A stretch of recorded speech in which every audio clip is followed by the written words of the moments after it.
Thanks for taking some time to speak with us today, and obviously with everything going on in the city, and a lot of people are paying attention to what's going on in Minneapolis right now, in Minneapolis Police Department in particular. I wanted to start by focusing a couple questions, Bob, on you're kind of the face of the union right now that people are seeing, and you've probably heard that there have been people calling for you to step down and say maybe you're not the right person to be leading the Federation at this time. How do you respond to that? Brent, I got to take the feedback from my membership and my board. That's who we are elected to represent. And I've been on this board for 24 years, and I've asked these guys, I had a heart to heart with my board and said, hey, will this make it better if I leave? And that's not the feedback I got. So you said you actually put that question to the board member, to the board, and asked if so you were willing to step down? In the midst of the riots, if it would quell the disturbance, I considered it. And I said, is this a thing that could make things better? And the feedback, so I asked these guys and I said, is this something that would help? So.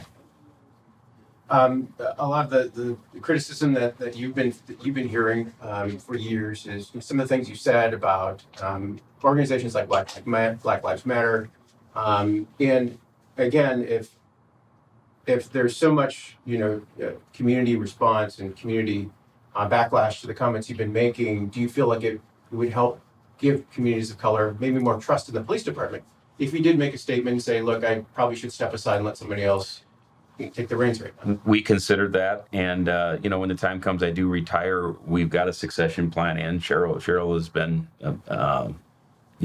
training in for my job for the last several years. We've got a unified board, we've got a unified membership, and the feedback that I got from the board and the members was we need leadership now. We need experienced leadership, and we can't have you guys. This has been a leaderless group exercise, basically, with our city leaders through this process. And the Federation has remained solid, and they asked, the members said, this is not the time for you to leave. You got to see us through this. A lot of talk, of course, is about the need for culture change within MPD. And people credit or criticize you for kind of fostering a culture of the police department where officers who have a lot of complaints against them, misconduct complaints, are perhaps looked at as being hardworking police officers. And so I'm just wondering again, if are you able to lead a cultural change within the department if you feel that that's necessary? Well, I think you look at our board, is a culture change necessary? Look at us, the four of us here. We got a very diverse group. Our thought processes are all the same. And the key when you talk about officer complaints is sustained. What is sustained? And if you've got an officer with sustained complaints, that is of concern, for sure. But too often we talk about complaints that are been proven to be false and the officer's been cleared. So in our eyes, those are invalid. Sherral, did you want to jump into the... I was just going to say, when it comes to complaints, just the fact that a complaint is lodged, whether it's found to be unsustained, unfounded, any of that stuff, that remains on your card. So on the blue card is what we call it. So an officer might have 17 complaints and only 2 of them are sustained with discipline. But just the mere fact that someone lodged a complaint, that remains on your card. So that's what, when we talk about, you need to look at what was sustained. That's a really important piece of that. What if the complaints are all of a similar nature, though, even if they're not sustained? Does that mean that there should be more focus on that officer? One thing we have to remember is that when a complaint is lodged against an officer, that complaint is investigated either by the Minneapolis Internal Affairs Unit or the Minneapolis, at one point, OPCR, Office of Police Conduct Review, which is all civilian, and then 2 sworn. So, you have the civilian side that can also investigate the officers. Then you also have the MPD side that can investigate the officers. At no point is the union involved in the investigation whatsoever. So you ask the question, if it's a similar in nature, that relies solely on the administration to make that determination if that officer needs to be looked at more. We only step in when the final discipline comes out. And when they give it, that's when we step in and decide if that is something that we need to look more closely at, or if the amount of discipline was fair or not. I just want to ask you about the Federation released a letter, or it wasn't publicly released, but we got copies of the letter that was released after George Floyd's death.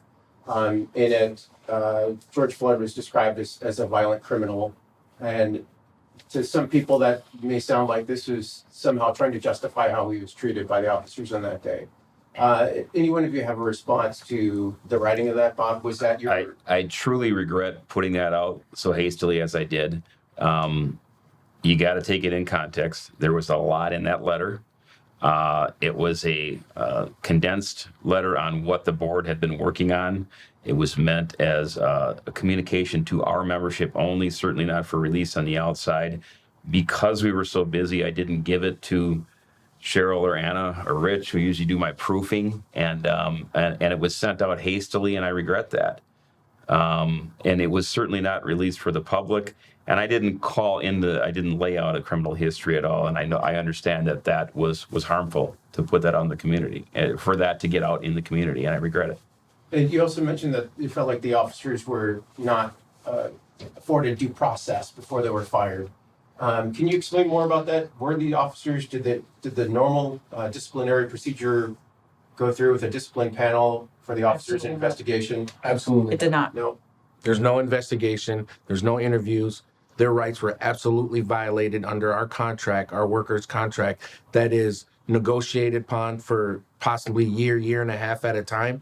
We have the city attorney there, we have the administration there, and then the federation. The rights that we are defending is what we've negotiated, and they absolutely had their due process rights violated. Can you explain for folks who are not aware what happens in a critical incident when an officer is fired the gun, maybe they've shot and killed somebody? What normally should happen in those instances? Well, the process is actually pretty it runs like a Swiss watch, if you ask me. The officer gets brought into a room, he gets photographed for evidence, he gets his firearm replaced, he gets equipped with a lawyer, we get to review our evidence. Unlike this case, we were not able to review any evidence. He gets his time to speak his part with an attorney present, and a full-blown investigation is initiated from the time the incident happens. We have to give blood, we have to give urine. Everything is crystal clear, and it's a seamless process when it's handled the right way. And why wasn't this done in this case? Do you know why these officers? I don't know why that same process wasn't followed with them. And the part that Rich missed in this is then they're placed on an administrative leave for up to 7 days, where then they're allowed to meet with their attorney and give their statement. They were fired less than 24 hours after the incident. So there was very little investigation. We didn't get to see, the policy allows us to look at the body cam video. We never even got, the only video we've seen is what's been released, that everyone else has seen. Right.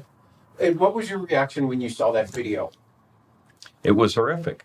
It was very disturbing. I don't think any officer can say that, they wish they could have been there to intervene and change things. It was a tragedy, every way you look at it. Well, I mean, aren't officers trained? Chief Herb released a statement today mentioning that in the case of David Smith, who died after being in custody after officers put pressure on his back while he was laying on his stomach, that officers are trained not to restrain somebody on their stomach for fear of positional asphyxia or whatever. Weren't these officers trained in that? Didn't they know they're not supposed to do that? Well, you hear one of the officers, the rookie officers, and I quote, "Shouldn't we turn him on his side?" Which is what we're trained as in a recovery position. I believe he said it more than once, and the ranking officer out there, which at that time was Mr. Chauvin, said no, he's going to keep him there. I think that was a fatal error, obviously, in Mr. Chauvin's decision making, and ultimately brought us to where we're at today. So, I mean, again, there was no internal investigation conducted before these officers were fired. Did you see conduct on that video that would justify a firing? Yeah, I believe what I saw, and I believe this wholeheartedly as an individual, as an African American, as a male general. I believe what I saw was a tragedy. It should have never happened, and we got to move forward and learn from this. Is this something that can be used as a training other officers in the future? It's and I know there's been talk about how officers may be perhaps reluctant to engage in restraining people now, and for fear of showing up on a video somewhere and going viral. But can this be used as a way to say this is definitely something you don't do while you have somebody in custody? Absolutely. Sure. Absolutely. Everything we can learn from moving forward. You can take every experience and try to learn and be better, of course. Right. Is there we've heard that Officer Chauvin and perhaps George Floyd had worked together doing security. Do you know is any of that true? Do you know? I do not. I don't know. Nothing I've heard, Okay. You don't know. or nothing that I can equate to that's a true statement. Okay. I don't know. And as far as the officers, after they had been, after the incident, do you know if they had given statements to the BCA or to the FBI? Do you know that at all? They're turned over to the legal defense. We had no involvement, and we're not representing Officer Chauvin in this. Okay. So he's got his own private, this is not a He- union attorney that he's, He is not, we're not appealing his employment rights. okay. Will you appeal the employment rights of the other 3 officers? That will be determined at a later date. Right now, we're going to let the investigation start, as it should, as every right we're allowed to have under our collective bargaining agreement, and we'll determine that when it's time. Has the Federation played any part in helping any of the officers who've been released on bail? Was that all their own private money, or is there any Federation money that? No role of the Federation in that. No Federation. As far as the treatment of Officer Chauvin in jail, that there's been reports that some of the Black correctional officers in that area were not allowed to attend to him at all. Did the Federation play any part in? I can tell you unequivocally no. I can also tell you we're not going to comment on that because that is an open investigation as the world has seen. Right. Give me a sense of the morale level inside the department right now. Terrible. Extremely low. The lowest I've ever seen. Yes, I concur. We've heard about there's been some resignations and talk about more. I mean, do you have any solid numbers on how many officers you expect to leave the department? We can't give you a solid answer because people are just either quitting and not filing paperwork for like retirement. Just last night, officers with 3 or less years on, 2 of them quit. So no, we can't give you an exact number, but It's a lot. it is a lot, and it's disheartening to see. I feel like if we had better leadership in the city, better political leadership in the state, I think that would really solidify more officers staying. Because right now, they don't feel like they have the support from city politicians or state politicians, and it really makes the job difficult. Because as you pointed to earlier, officers are more, I guess, timid to go hands-on with people. They don't want to be the next headline. You don't want to be the next headline. You don't want your family going through what actually all the Minneapolis police officers have gone through in the last 4 weeks. Regardless if you were at the 3rd precinct or, doing security for the mayor, it was a very tense, troubling time for every MPD cop. I heard from my family all the way from California to Washington. It's difficult. It's difficult to be a cop in Minneapolis today. So you're saying that there have been officers these aren't just officers who are kind of getting towards the end of their careers and decide to maybe. There's some officers that barely even got their career started in the city that quit. Yes. Would it be fair to say a dozen officers have left out more than a dozen? It's so hard to speculate. It really is. I mean, I know that we want a concrete number because then we can be like, 27 quit today. And the reality is we can't give you a concrete number. What I can tell you in concrete terms is nobody's happy right now. And a lot of people are concerned if they want to stay in this career. How much confidence do you think officers have? And you mentioned the leadership, but None. in the chief right now. None. None. no confidence in the chief. Is this based on The whole way up the chain of command. It's in my 31 plus years, I've never seen morale so bad. Younger officers looking for other employment, senior officers retiring early. It's very, very bad. The chief's in a tough spot. You know, we got all of us here have a great deal of respect for Chief Rondo. I've told people before, he is my chief, he's my boss. He's also personally a friend of mine outside of this department. And he's tasked with an incredible task right now. And unfortunately, officers who have spoken to us believe that he has been compromised by the overreach of our city council and especially our mayor. do you think Rondo should step down? I think Rondo should do whatever he thinks is best for him and his family. We need to let the police chief do his job and not be interfered by leadership from above. That's the biggest problem I think we're having. Are Minneapolis residents less safe right now? Certainly. Haven't you seen the news? This has been record number of shootings. We've had over 100 shootings in 4 weeks. We've never seen anything like that. Why do you think? We had, was it 8 shot yesterday on a Monday afternoon? It's terrible. It's terrible. And you drive through Minneapolis, it looks like a war zone. And the leadership has tried to shift the blame to that on the Minneapolis Police Federation, us and our members, and it's simply not true. They're looking for a scapegoat. They selected us, and it's unfair, and it hurts us to see what's happened to that city and our department. Well, I make sure I'm clear though. Because I'm hearing that in some cases there may be officers who are a bit more reluctant to get out of their cars and engage. But officers are also, it sounds like officers are also trying to do the best they can while they don't feel supported by their leadership. So, I mean, is this a sense where we could be seeing crime continue to go up if officers are pulling back a bit? Well, sir, look at what the chief said yesterday and the mayor in their press conference. They're calling in a bunch of resources, ATF to help us, Hennepin County to help us, State Patrol to help us. It's okay to get resources from outside the city. We're the biggest city police department in this state. So it's okay to have all these other cops come in to help us solve the crime in our city, but our city leaders will not even afford us the resources to hire more cops. If we didn't need more cops, we wouldn't be asking for all the help right now, okay? Our chief spoke up and asked for 400 cops when he was sworn in. I think we have a total of maybe 30 since he's been here, a couple of classes. We're grossly understaffed, and that needs to change. And until that changes, until the leadership of this city, I do mean the mayor and the city council, change their priorities and give us the resources that the department needs, the crime is not going to change.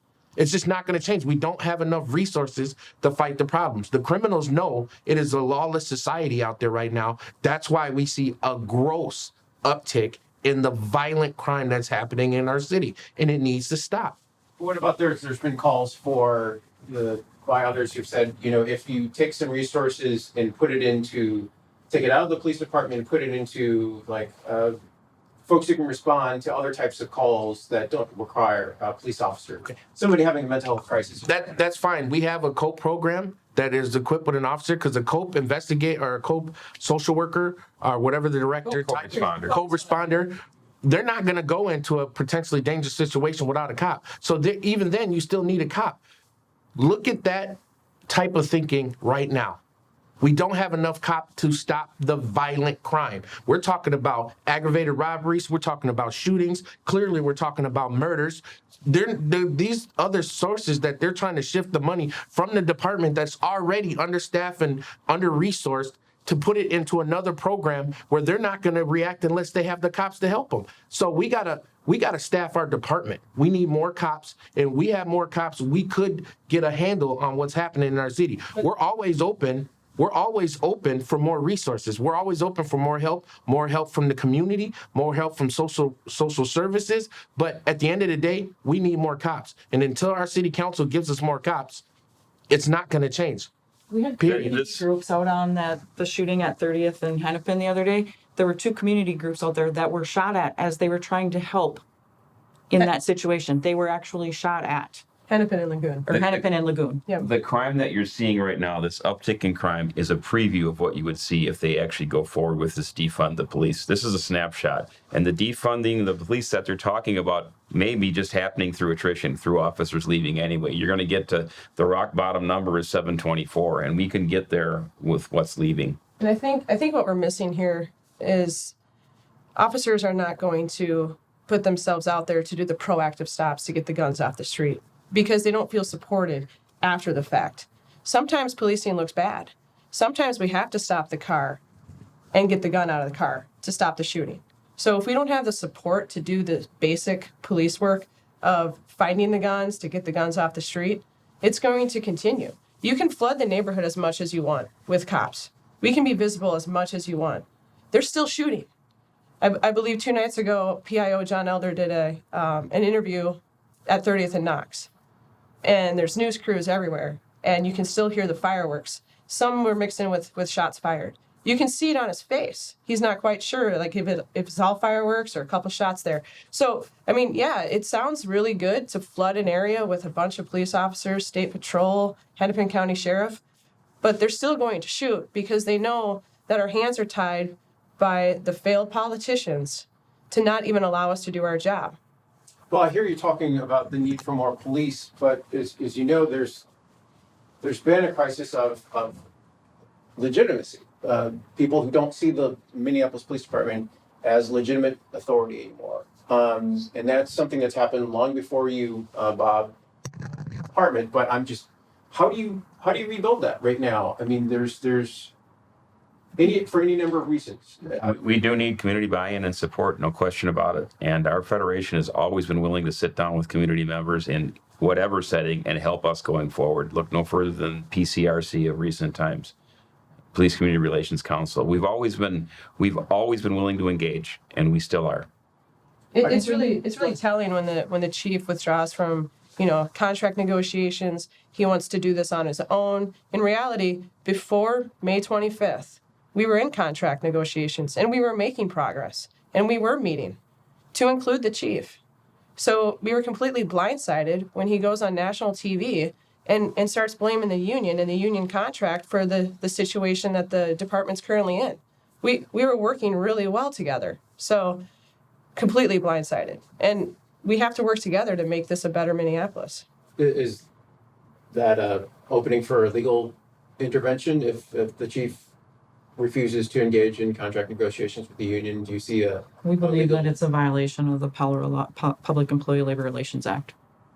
So does that mean that We'll leave that answer to our council. We haven't thought of anything like that.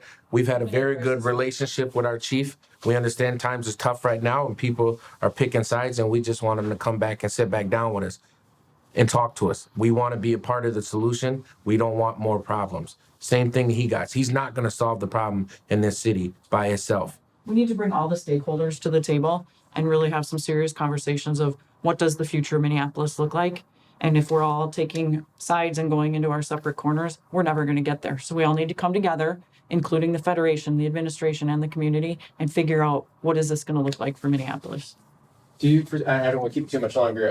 I want to take a minute or two just to get some final thoughts. I mean, again, if the solution lies in some getting community together and get some consensus about what policing should look like, if people are offering reforms, I guess I should ask, are there reforms that you think are necessary and that can be done and still not, in your view, compromise public safety? Maybe officers do things differently. Well, we got to look at each reform as this individual reform. Once again, we just want to see it at the table. We've always been willing to work. Reforms just means you're changing and you're adapting to the environment. We understand that that's police work day in and day out. We want to be a part of it. There's not a reform that we're going to sit here and tell you right now, yeah, we want that reform. We want to hear from the community. We want to hear from our administration, and we want to see it at the table because in the end, we're part of the community. When the community suffers, we suffer. We don't want that. That's the opposite reason why we're out here. Well, Rich, you've been hearing some of these ideas though, right? I mean, as we mentioned, we talked a little bit about, like the responders for mental health crises and that sort of thing.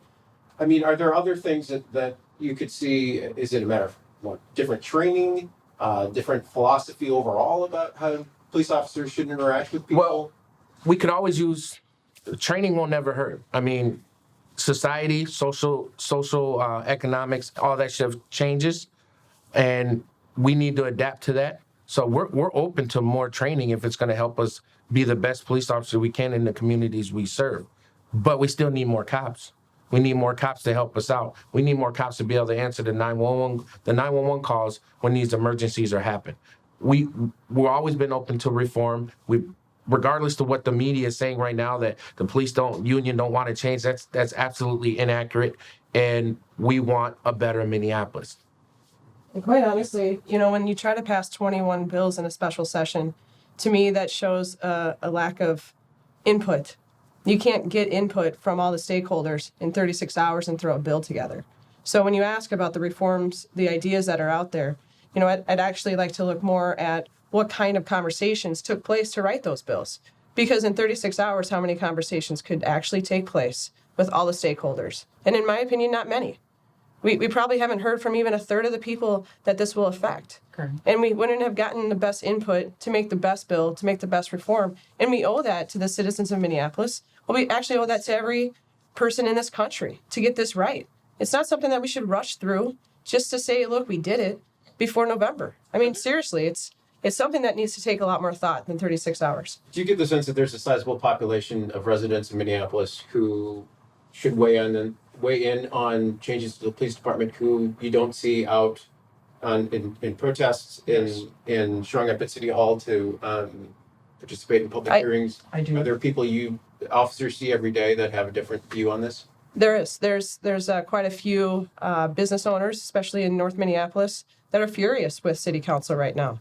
Their actions or lack of leadership has caused buildings to burn, has caused livelihoods to be lost. And citizens living in danger and fear. And speaking- We're hearing, our officers hear from them all the time.